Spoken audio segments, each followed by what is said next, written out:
Hello friends, Eastern Analysis here. The price everyone references carries no meaning.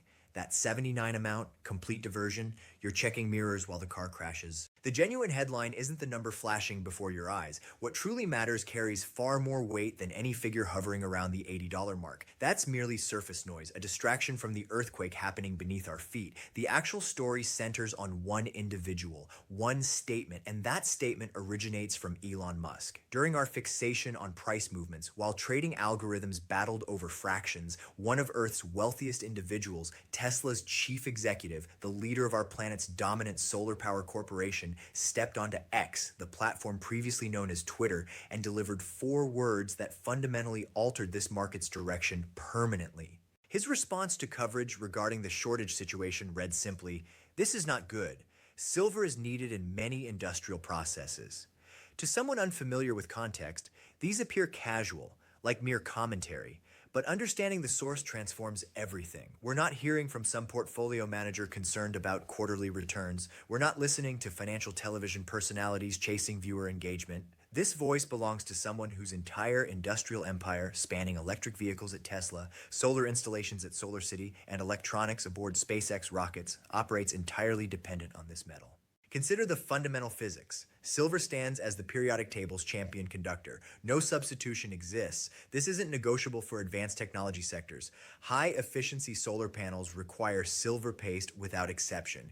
EV battery management demands silver contacts universally. Physics refuses compromise. Therefore, when Musk declares this problematic, his concern transcends pricing. Cost doesn't matter whether the metal reaches $79 or $100. His wealth provides unlimited purchasing capacity. His genuine worry centers on availability itself. His statement translates directly, "Procurement worries me. Supply chain vulnerability concerns me. The paper trading system deceives while physical inventories vanish."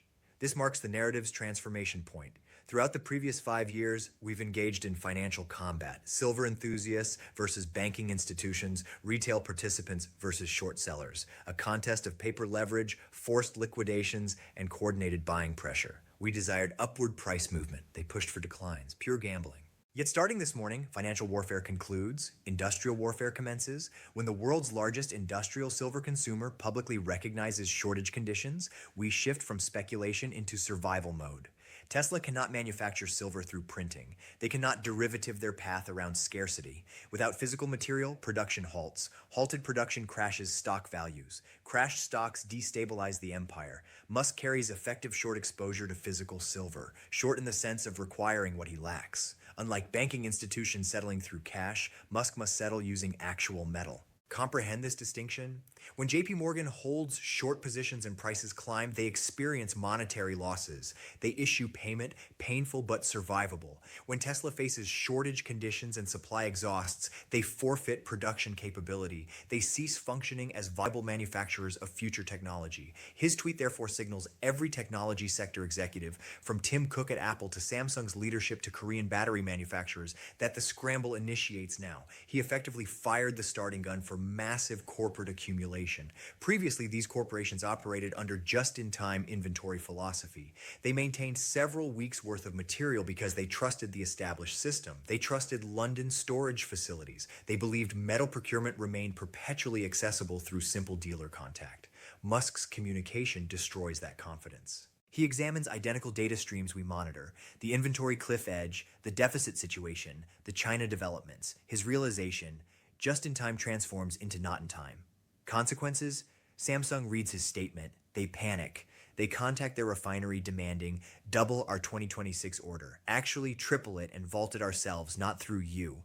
Apple observes the same message. They panic. They secure strategic reserves. This initiates inventory hoarding cycles, precisely what occurred with toilet paper during 2020, except involving strategic material powering global economic function.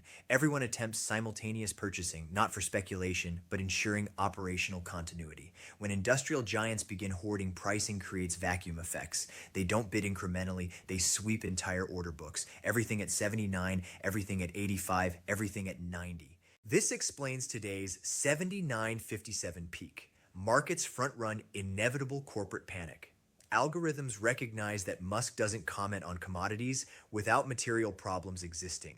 They understand his supply chain intelligence exceeds anyone's globally. If he identifies shortage, shortage exists. Honestly, Musk isn't merely observing, he catalyzes events. Remember his Bitcoin addition to Tesla's balance sheet? Bitcoin doubled within weeks. We're hearing whispers, supported by his tweet, suggesting Tesla may pursue direct stakes in mining production or physically stockpile material hedging against shortage. If that announcement drops, if filings reveal Tesla purchasing physical silver, $100 isn't the target. 100 becomes the floor. Therefore, the 79.57 all-time high isn't bubble territory. Markets awaken, recognizing pricing has remained too depressed for incentivizing new supply across decades. Current users now pay consequences. Silver endured treatment as paper plaything for 40 years. Today reclaims status as critical strategic asset. Pricing rises because actual users realize sellers, the paper markets, have lied about availability.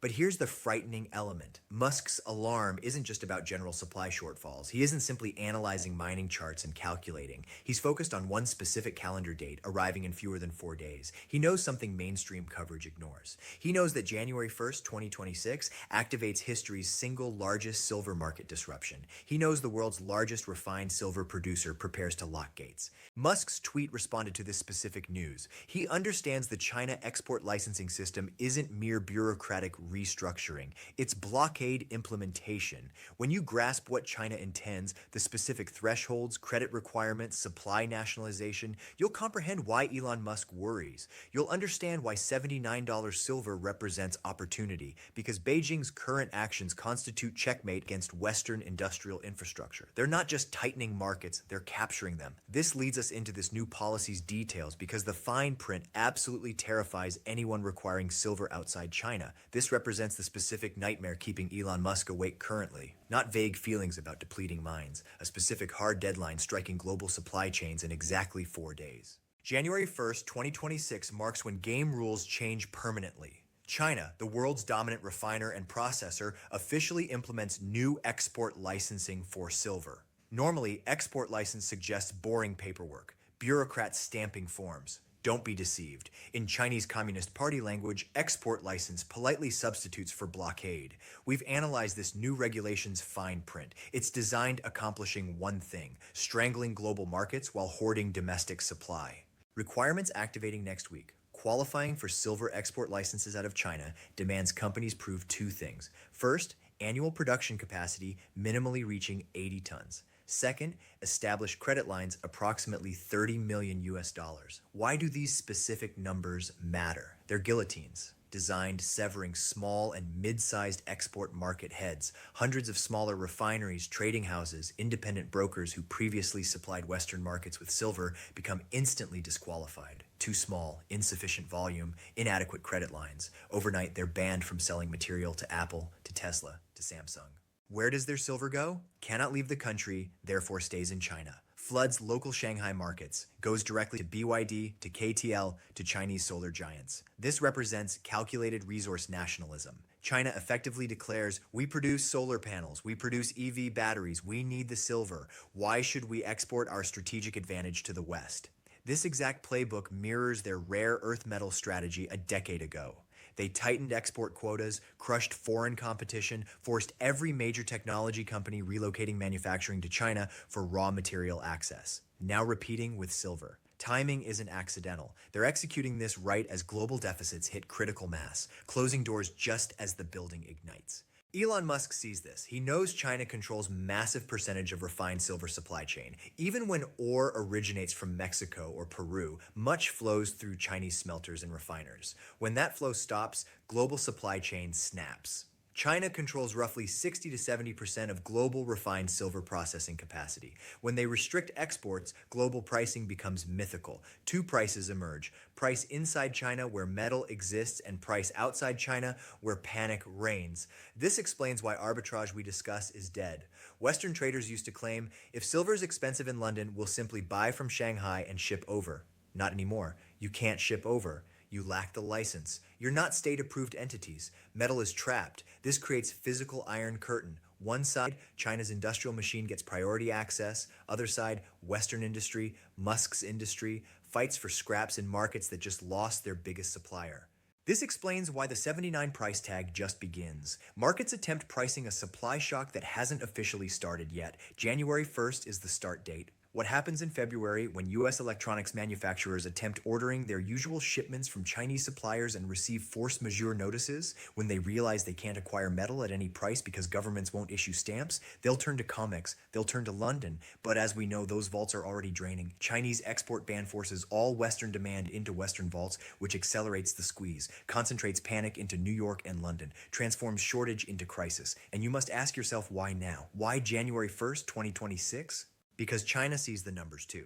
They observe the deficit. They see global demand hitting 1.24 billion ounces while supply stagnates at 1.01 billion. They see the 250 million ounce gap. They know that in deficit situations, whoever holds physical metal wins. They're securing their lifeboat before ship sinking. They're ensuring that regardless of price levels, their factories continue operating. This is what Elon Musk meant by "this is not good." He isn't worried about chart prices. He worries about Texas and Berlin factories stopping because they can't acquire necessary conductive paste. He's realizing the free market for silver disappeared, replaced by state-controlled market where access is privilege, not right.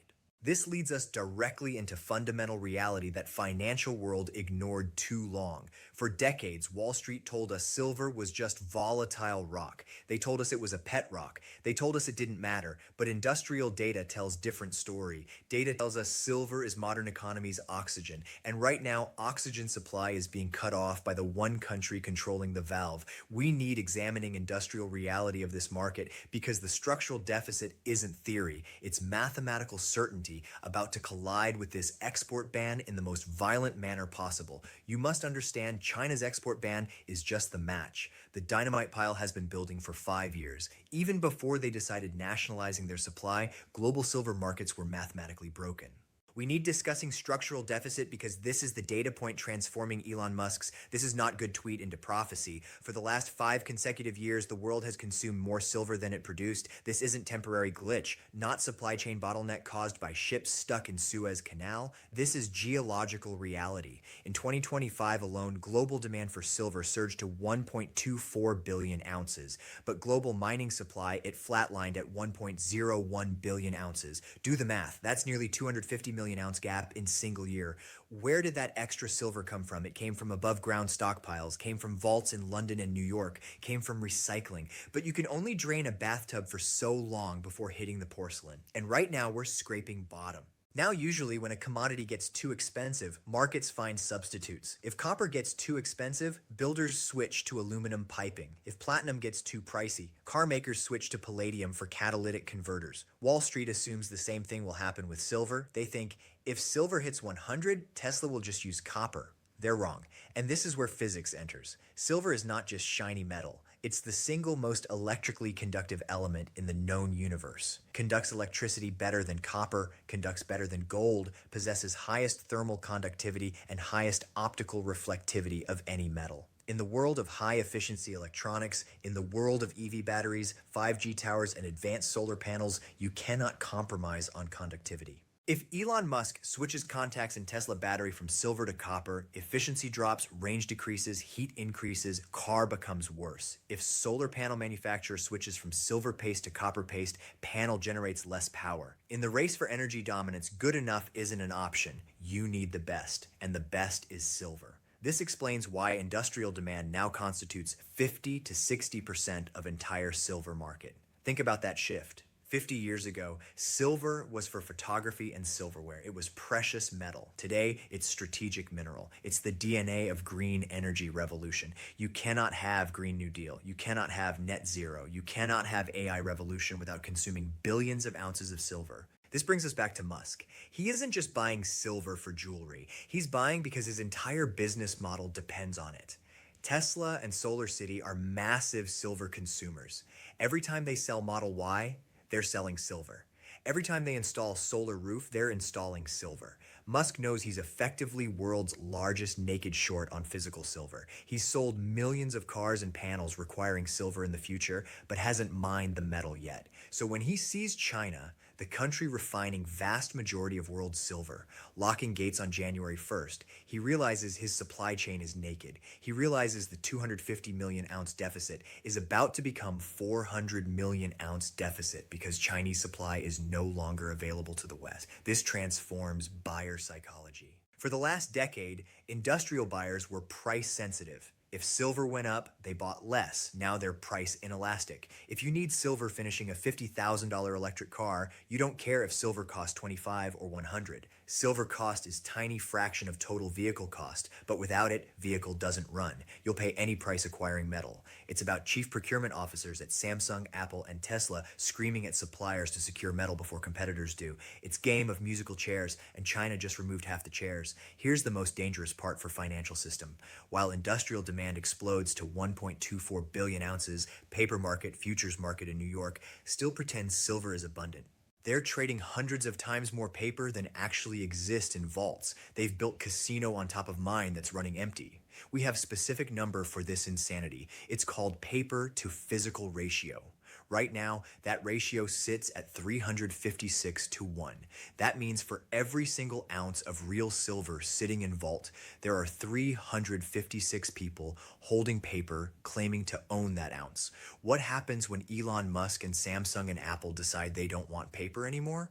What happens when they demand physical metal because they need putting it into factory? The 356 claims collapse into one. 355 people get nothing. One person gets metal. This is death of paper scenario. And with China export ban starting in 4 days, we're about to see exactly what happens when paper promises collide with physical wall. In the next part, I'm going to break down this 356 to 1 ratio and explain why COMEX is effectively fractional reserve crime scene about to be exposed by industrial giants. Paper market is dying, physical market is taking over, and price is about to reflect reality. And if you think physical deficit is terrifying, you need looking at paper market because this is where crime scene is located. This is where greatest illusion in financial history is about to be shattered by brute force of industrial necessity. We have specific number defining this illusion. It's the paper to physical ratio. Right now, according to latest data from US Debt Clock and industry analysts, that ratio sits at approximately 356 to 1. I want you really visualizing what that number means. Imagine warehouse with single 1 ounce silver coin sitting on table in center of room. Now imagine line of 356 people standing outside that warehouse. Every single one of those people holds paper. That paper says, I own 1 ounce of silver stored in this warehouse. They all paid for it. They all believe they own it. Bank told them it was there.